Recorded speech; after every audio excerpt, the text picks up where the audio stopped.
जय हिंद दोस्तों। फ्रेंड्स, आपको पता होगा कि जब से 67वीं का रिजल्ट आया है, तब से बहुत सारी उसमें जो अनियमितताएँ हैं, उसको लेकर छात्रों ने हमेशा आवाज़ उठाई है। और पिछले 2 बार से लगातार पीपीएससी गेट के सामने धरना दिया गया। एक बार 22 नवंबर को जो छात्र नेता दिलीप कुमार हैं, इन्होंने मिला जाके चेयरमैन से। इसके बाद आश्वासन दिया गया था कि चीज़ें सुधार की जाएगी, पर की नहीं गई। फिर पुनः 29 नवंबर को दोबारा से आयोग के सामने गया गया, क्योंकि उनकी जो माँगें थी वो पूरी नहीं की गई थी।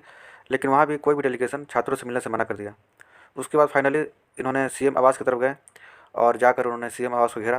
तो इनकी मुलाकात जो चीफ सेक्रेटरी हैं अमीर सुबहानी, उनसे हुई। और उन्होंने आश्वासन दिया था कि 72 घंटे के अंदर या 2 से 3 दिन के अंदर जो भी इनकी मांगें हैं उस पर विचार किया जाएगा और आयोग के सामने इस बात को रखा जाएगा।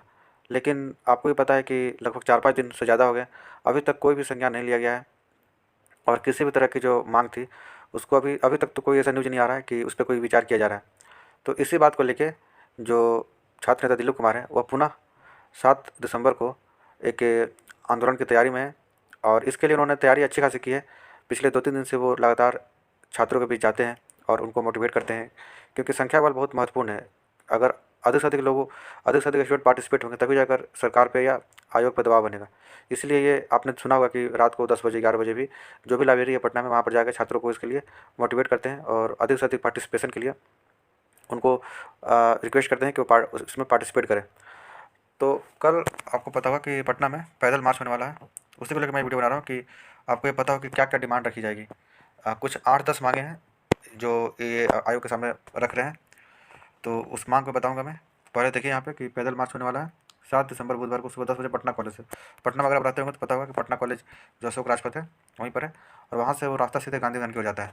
तो वहाँ से ये मुझे लगता है गांधी मैदान की ओर जाएंगे, नहीं तो आयोग का जो ऑफिस है वहाँ पर पहुँचेंगे। अब देखिए कि इनकी मांगे क्या क्या हैं। तो इनकी जो पहली मांग है वो है कि 67वीं बीपीएससी पीटी के रिजल्ट में धांधली सेटिंग तथा पेपर लीक की सीबीआई जांच कराई जाए। दूसरा है कि परीक्षा नियंत्रक अमरेंद्र कुमार सहित 3 साल से अधिक समय में से बीपीएससी ऑफिस में कार्यरत अधिकारियों और कर्मचारियों को हटाया जाए। ये बहुत जरूरी है, क्योंकि एक साठगांठ बैठ जाता है। कोई अगर अधिकारी लंबे समय तक आयोग के अंदर आता है तो उसकी एक अच्छी पकड़ हो जाती है। और जो कुछ भी अनियमितताएं होती है इनकी साठगांठ से होती है, बिना इनके साठगांठ से पॉसिबल नहीं है। तो ये मांग बिल्कुल जायज़ है।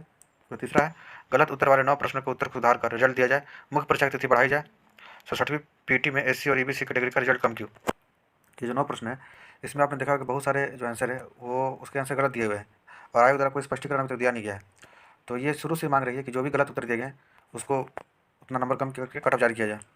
इसके बाद ये चौथा जो डिमांड है, बीपीएससी पीटी से ई ऑप्शन को हटाया जाए तथा उपस्थिति का 10% पीटी का रिजल्ट दिया जाए। पाँचवा है 68वीं पीटी एक ही शिफ्ट में हो तथा पर्सनलाइज सिस्टम लागू ना हो। ये पहले भी इस बात को उठाया गया था जिस समय ये 68वीं का जो पीटी होने वाला था, 2 शिफ्ट होने वाला था, तो मांग उठाया गया था तो ये शिफ्ट होगा। लेकिन जो 68वीं का जो पीटी का नोटिफिकेशन है उसमें क्लियर लिखा हुआ है कि 2 पाली में हो सकती है अगर अधिक संख्या में स्टूडेंट पार्टिसिपेट होते हैं तो। मतलब एक तरह से अपने आप को एक ओपन ग्राउंड दे दिया गया है 2 शिफ्ट में एग्जाम लेने का और परसेंटाइज सिस्टम लागू करने का। अभी से कि 2 शिफ्ट में एग्जाम होगा तो परसेंटाइज सिस्टम अपने आप लागू हो जाएगा।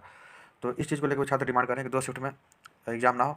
वैसे भी कोई भी पीसीएस एग्जाम 2 शिफ्ट में ना हो तो बेहतर है, क्योंकि तय कर पाना मुश्किल होता है कि कौन से पाली का क्वेश्चन आसान था, कौन से पाली का क्वेश्चन टफ था। दूसरी बात ये भी है कि अधिक से अधिक इसमें कितने बच्चे पार्टिसिपेट होंगे। 6 लाख बच्चे फॉर्म भरते हैं, 3 से 3 लाख स्टूडेंट पार्टिसिपेट होते हैं, तो 4 से 4 लाख तक तो मैनेज किया जा सकता है। अगर ऐसा होता है कि जैसे रेलवे का एग्जाम हो गया या एसएससी हो गया, इसमें तो 27-28 लाख स्टूडेंट होते हैं, रेलवे में तो 70-80 लाख स्टूडेंट होते हैं, तो वहाँ पर एक समस्या आती है।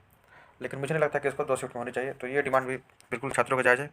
इसके साथ ये चीज़ को मैं पहले ही बोलते आ रहा हूँ कि वेटिंग लिस्ट जारी हो तथा अधिकतम उम्र से बढ़ाई जाए। कम से कम वेटिंग लिस्ट जारी होना बहुत जरूरी है। अधिकतम उम्र सीमा तो चलो ठीक है, अभी तक तो जो है सो है, लेकिन वेटिंग लिस्ट जारी होना बहुत जरूरी है। फ्रेंड्स, ऐसा होता है बीपीएससी में कि अगर मान लीजिए कि 800 सीट है तो इसमें 200 से 300 स्टूडेंट ऐसे होते हैं जो ऑलरेडी सेलेक्टेड होते हैं पहले से ही और रैंक इंप्रूवमेंट के लिए एग्जाम देते हैं। ठीक है। और कई स्टूडेंट ऐसे होते हैं जो जिस पद पर सिलेक्टेड है उसको भी पोस्ट फिल्टर्स में डाल देते हैं।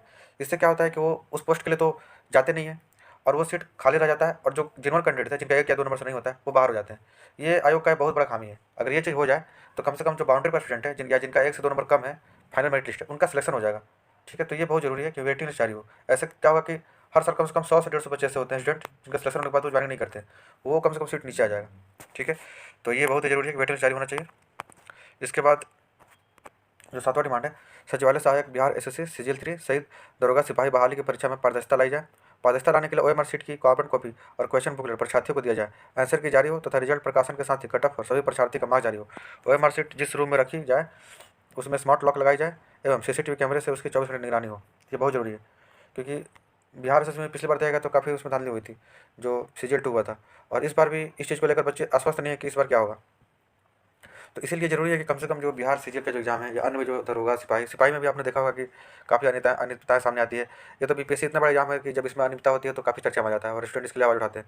लेकिन जो छोटे एग्ज़ाम है जैसे बिहार सिपाही, इसके बाद जो ग्रेजुएशन वर्ग के जो एग्ज़ाम है जैसे कि बिहार सीजीएल तक में भी और दरोगा के एग्ज़ाम में भी बहुत सारी अनियमितताएँ देखी गई। तो इसको लेकर पारदर्शिता लाना बहुत ज़रूरी है, क्योंकि कोई भी जिस भी स्टूडेंट है वो जिस चीज़ की तैयारी कर रहे हैं उनके लिए बहुत इंपॉर्टेंट होता है जॉब लेना। तो ऐसे में अनियमितता उसमें ना हो और पारदर्शिता लाई जाए, तो इसके लिए भी मांग उठाई जा रही है।